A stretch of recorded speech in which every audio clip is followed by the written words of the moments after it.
Hey West Jackson kids, I hope you're having a great week. If you're watching with us for the first time, this is week 3 of our series, What in the World?, where we're studying the different ways people see the world called worldviews. A worldview is the unique way that a person or people look at the world around them. It involves culture and heritage and usually some attitudes about spiritual things. It's important for Christians to learn about other worldviews because in order to share the good news about Jesus with someone, it really helps us to understand what they believe too. We're working through a list of 5 worldviews using the letters in the word thumb to help us remember.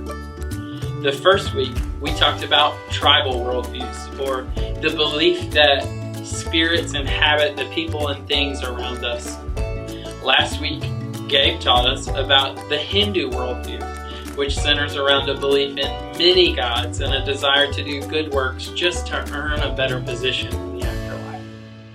Hindus believe in a heaven of sorts, but also in reincarnation, the idea that when you die, you come back as another person, animal, or thing. Gabe reminded us that as Christians, our position before God isn't determined by the good or bad things that we do, but by having a relationship with Jesus and asking Him to forgive us from our sins. We are motivated to do good things, not out of fear, but because we love Him. That brings us to today's worldview lesson, the U in thumb, unreligious. An unreligious worldview can mean many different things. Many kinds of people have an unreligious worldview. Some people identify as atheist, meaning they believe that there is no God. Or agnostic, meaning they think that we really don't know if there's a God or not. And others just don't think it's important to form beliefs about spiritual things. There are even some people who might say they believe in God, but they live as though He has no interest in their lives. The key similarity between each of these views is a lack of importance put on spiritual things. Most unreligious people rely heavily on what they can see and what can be observed through scientific discovery. Take a look at these 2 balloons. They're both filled up with an invisible gas that you can't see with your eyes. If I let go of both balloons, what do you think will happen?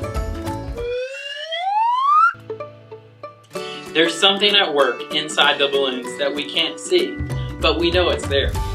Hebrews 11:1 tells us that faith is the substance of things hoped for, the evidence of things not seen. As Christians, we believe that God is at work even beyond what we can see or understand or prove with science.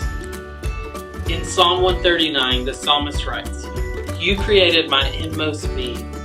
You knit me together in my mother's womb.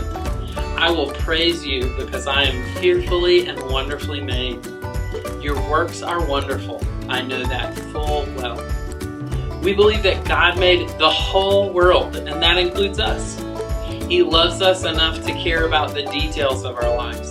He knew us even before we were born. We believe that even though there are things we can't see or prove about God, that He cares about us. A good verse to remember this week is 1 Corinthians 2:9, which says, "What no eye has seen nor ear has heard, no human heart has conceived. God has prepared those things for those that love Him." As you go about your week, remember that God made you.